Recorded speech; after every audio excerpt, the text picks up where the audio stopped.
শিরোনাম: তড়িঘড়ি টেলিকম নীতিমালা নিয়ে বিএনপির তীব্র আপত্তি, ক্ষতির শঙ্কা ছোট উদ্যোক্তাদের। বিস্তারিত: সরকারের ঘোষিত টেলিকম নেটওয়ার্ক ও লাইসেন্সিং রিফর্ম পলিসি ২০২৫ নিয়ে তীব্র উদ্বেগ জানিয়েছে বিএনপি। দলটির দাবি, এমন জাতীয় গুরুত্বপূর্ণ নীতিমালা তড়িঘড়ি করে প্রণয়ন করা প্রশ্নবিদ্ধ ও ক্ষতিকর হতে পারে। বৃহস্পতিবার গুলশানে চেয়ারপারসনের কার্যালয়ে এক সংবাদ সম্মেলনে দলের মহাসচিব মির্জা ফখরুল ইসলাম আলমগীর বলেন, খসড়া নীতিমালা বিশ্লেষণ করে দেখা গেছে এতে গুরুতর কিছু সমস্যা রয়েছে, যা টেলিকম খাতের সমতা ও টেকসই উন্নয়নে বাধা সৃষ্টি করবে। তিনি বলেন, নীতিমালাটি দেশের ছোট ও মাঝারি ব্যবসা প্রতিষ্ঠান ও স্থানীয় উদ্যোক্তাদের ক্ষতিগ্রস্ত করবে।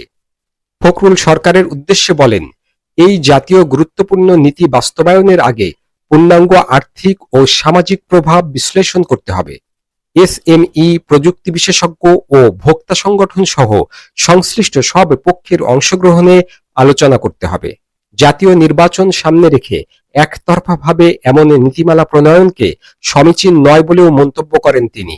বিএনপির দাবি, নীতি দ্রুত প্রয়োগ না করে সবার মতামত নিয়ে নতুন করে চিন্তা করা হোক। আমরা এই মুহূর্তে এই ধরনের একটা জাতীয় গুরুত্বপূর্ণ ক্ষেত্রে তড়িঘড়ি করে সিদ্ধান্ত গ্রহণ করার বিষয়ে আমাদের উদ্বেগ প্রকাশ করছি।